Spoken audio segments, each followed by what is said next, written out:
E Rogério meteu o dedo numa ferida, porque também é recorrente, Pedro, essa questão dos gramados. É bizarro. Eu fico impressionado como o Campeonato Baiano parece que brota como um pop-up na vida da Federação Baiana. Só pode. Tem todo ano, é o segundo campeonato mais antigo do país. Exato. Aí Rogério vem, sem muito rabo preso, tá nem aí pra nada. Esse negócio desse campeonato, ninguém quer jogar não. Pô, velho, ele falou uma verdade inconveniente. A Bahia é imensa. Você pode ter um campeonato muito melhor do que você tem. Todo ano a mesma coisa. A gente vai falar de arbitragem, falta de investimento em qualificação de arbitragem e equipamento, que o VAR tinha que estar na primeira fase, falta de qualificação de gramado, ainda tem negócio de iluminação. Sobre o Pituaçu, nós temos um projeto para ver se viabiliza, quem sabe tivesse dentro de um pacote para fazer uma PPP com o estádio. Quando nós conversamos com a direção do clube do Bahia, havia a possibilidade deles querendo comprar aqui, ou gerenciar por um período.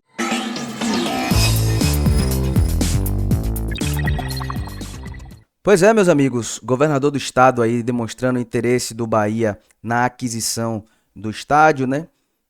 Querendo também ter a administração sob o seu domínio, porque a gente vê o quão é difícil a gente estar vivendo de aluguel, né?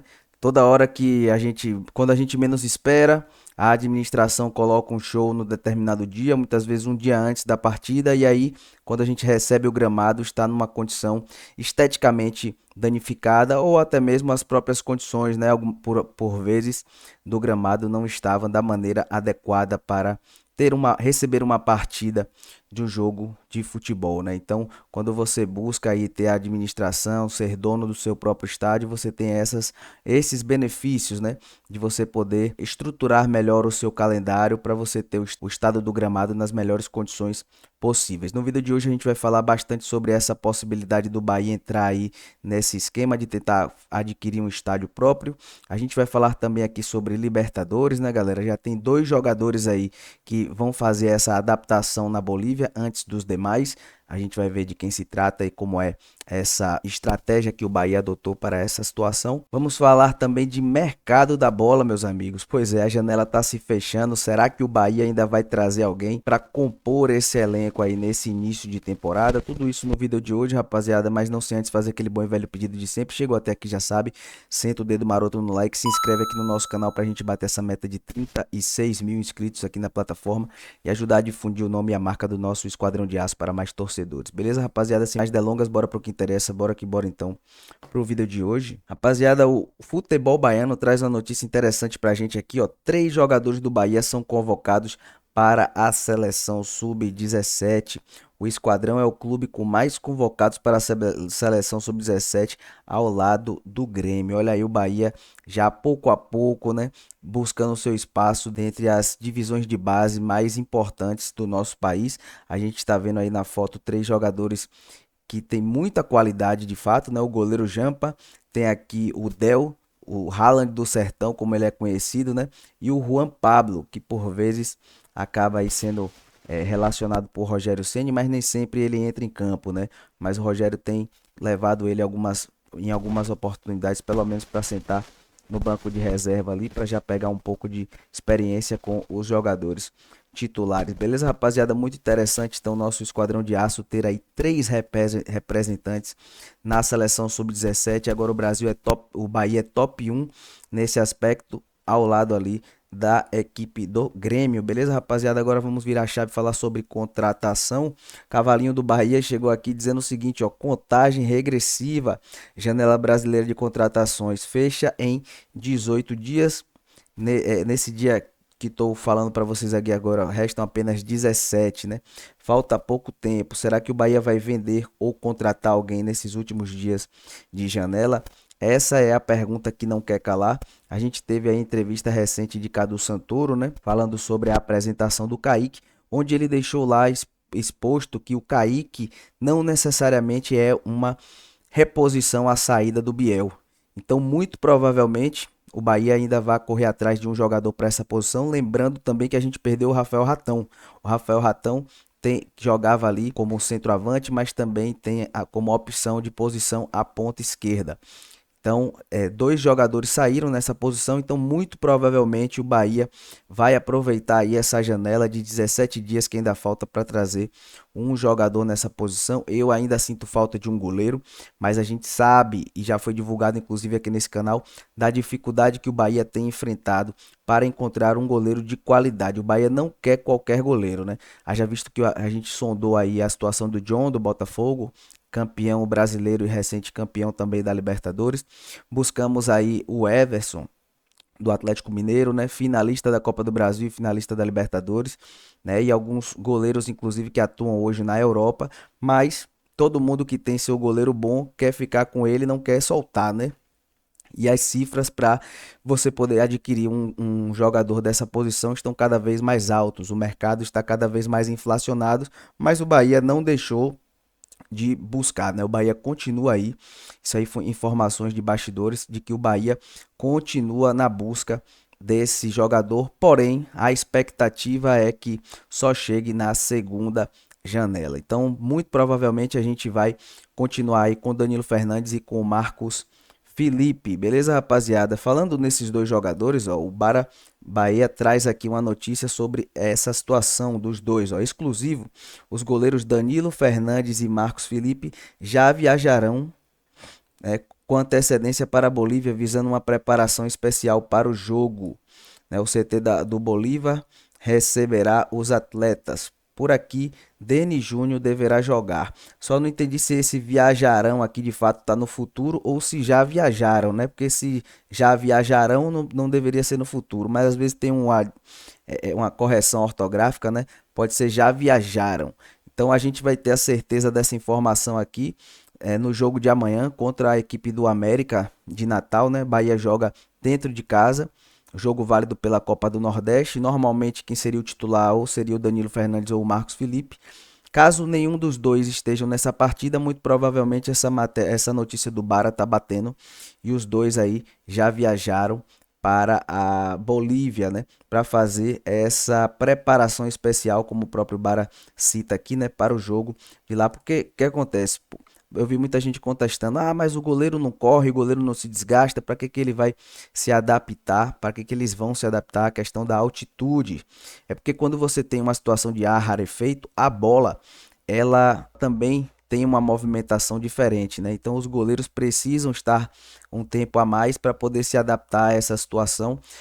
A física de movimentação da bola nessas condições adversas aí que a gente vai enfrentar no jogo contra a equipe do The Strongest, beleza, rapaziada? Falando aí sobre Libertadores, a equipe do Lance postou uma situação interessante aqui nas suas redes sociais. Vamos aqui reagir, rapaziada. Diz o seguinte, ó: Corinthians e Bahia podem enfrentar rivais brasileiros se passarem na pré-Libertadores. Tá aí os 6 representantes brasileiros, né? Caso avancem para a fase de grupos, Corinthians e Bahia entrarão no pote 4, destinado aos clubes que se classificaram pela pré-Libertadores. Entre os cabeças de chave no pote 1, a previsão indica que estarão Botafogo, Flamengo, São Paulo e Palmeiras. Já imaginou? E colou um carinha de espanto aqui, né? Caso contrário, a tendência é de que enfrentem River Plate, Racing ou Peñarol, além da possibilidade de pegar Inter e Fortaleza nos outros potes. Pedreira também. E aí, qual o seu palpite? Teremos confrontos brasileiros? Pois é, aquela coisa, né? Eu acho que a competição que é a Libertadores é a mais difícil do continente. Então, nessa competição aqui, a gente não pode escolher adversário, né? Quem vier desses aí, a gente tem que estar preparado, né? Por isso que a gente pede contratações, pede que reforce ainda mais o nosso elenco, para a gente pelo menos fazer uma competição digna, uma competição justa e ficar ali pelo menos na fase de grupos, né? Já que é o primeiro ano depois de quase 30 sem participar dessa competição. E existem outras agremiações que já estão aí nessa competição há bastante tempo, e eu acredito que é mais ou menos como se fosse uma fila, né? Quanto mais tempo você está participando, mais você está investindo, maiores são suas possibilidades de chegar o mais longe possível, né? Mas no futebol tudo pode acontecer. Então, já que a gente está fazendo parte dessa competição, nada mais justo, nada mais normal que a gente faça os investimentos necessários para que a gente possa chegar o mais longe possível, e aí independente de adversários que a gente possa enfrentar, beleza, rapaziada? Uma boa notícia que a gente tem aqui agora, ó, segundo o Yuri Santana, é que o Michel Araújo treinou normalmente com o grupo e vira opção para o técnico, Rogério Ceni. Tá aí a imagem do Michel Araújo. O Michel Araújo, que na sua apresentação para o grupo revelou que ele é um coringa, né? É uma espécie de Tassiano que joga em diversas funções. Ele pode fazer tanto a lateral esquerda como as duas pontas, ele pode atuar centralizado também. Então, o Rogério Ceni aí, dentro do que ele tem hoje no grupo, vai ter que buscar a melhor função, ou então a função que mais se necessita desse jogador hoje dentro do elenco, para poder encaixar ele ali. Tomara que ele consiga performar bem vestindo a camisa do nosso Esquadrão de Aço. Beleza, rapaziada? E para fechar o vídeo de hoje, vamos soltar falas aqui do governador do estado sobre essa situação do Bahia estar interessado aí na compra do estádio, né? E a vontade do estado em querer privatizar, né, o estádio de Pituaçu. Tá na tela aí, rapaziada, bora reagir às falas do governador. Sobre o Pituaçu, nós temos um projeto para ver se viabiliza, quem sabe tivesse de um pacote para fazer uma PPP com o estádio. O setor privado tem mais criatividade do que, olha, se esse estádio tivesse com a gente no governo da Bahia, nós encontraríamos dificuldade em fomentar eventos. Olha o evento que teve aqui no estado, o segundo evento de show promovido pelo setor privado. Então, se a gente tem direito a umas cotas de jogos, umas cotas de bilheteria, que se tenha, mas acho que quem ganha com isso é o futebol baiano. Se nós encontrarmos uma saída para que o setor privado, quando nós começamos... Veja, agora ele vai falar do Bahia, hein? A direção do clube do Bahia, havia a possibilidade deles querendo comprar aqui, gerenciar por um período, uma PPP, e a gente tentou ver se a gente consegue botar outros estádios. Por exemplo, eu falei ao prefeito, quero muito ajudar, mas os estádios nossos do estado da Bahia, tem o Juazeirense, que precisa de um gramado diferente, tem o Joia da Princesa, que precisa também de uma... Estão fazendo o Itabunão. Tá aí, rapaziada. Então o governador, ele vem a público informar que o governo do estado não tem condições por si só de estar dando manutenção em todos os estádios da nossa região, né, do nosso estado. Então ele está buscando ali fazer as PPPs, né, que são parcerias público-privados com empresas justamente que já são do ramo, para ver se elas facilitam, né, essa situação e deixa de onerar os cofres públicos. E aí ele cita também que teve em uma oportunidade reunido ali com o Bahia, conversando sobre a possibilidade do Bahia comprar o estádio e administrar, né? Acredito que nessa situação que ele estava se referindo aqui foi com relação à Fonte Nova, mas ele não deixa claro aí, né, nessa declaração. Então ficou na dúvida se foi de fato com relação a Pituaçu, que era o X da questão aqui, ou se foi quando o Bahia entrou em contato com eles lá atrás para sondar preços aí para comprar a Arena Fonte Nova e administrar esse estádio. Fato é que hoje a gente tem, por mais que seja alugado, um estádio em excelentes condições, muito bem localizados, né?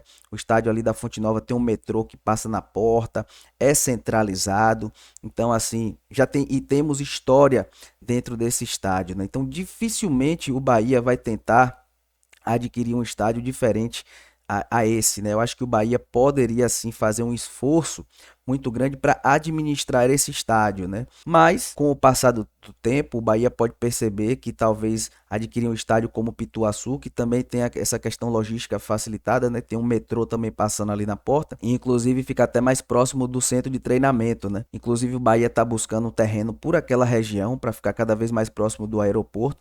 Então a gente teria um centro de treinamento mais próximo ainda do estádio. Isso facilitaria muito as questões logísticas, né? Então pode ser, né, que futuramente o Bahia se interesse por comprar Pituaçu, já que agora o governo oficializou que vai buscar parcerias para administrar o estádio, né? E aí, caso o Bahia esteja insatisfeito com a administração atual da Arena Fonte Nova, busque aí sim adquirir o estádio de Pituaçu, por que não, né? Deixem aqui nos comentários o que é que vocês acham, o que é que vocês gostariam que fosse a tomada de decisão do nosso Esporte Clube Bahia. Eu me despeço de vocês por aqui, espero que vocês tenham gostado, sobretudo ficado bastante bem informados. Gostaram, já sabe, aquele bom e velho pedido de sempre, senta o dedo maroto no like, se inscreve aqui nesse canal pra gente bater essa meta de 36 mil e ajudar a difundir o nome e a marca do Esquadrão de Aço para mais torcedores. Tamo junto e misturados, a gente se vê numa próxima. Valeu e fui!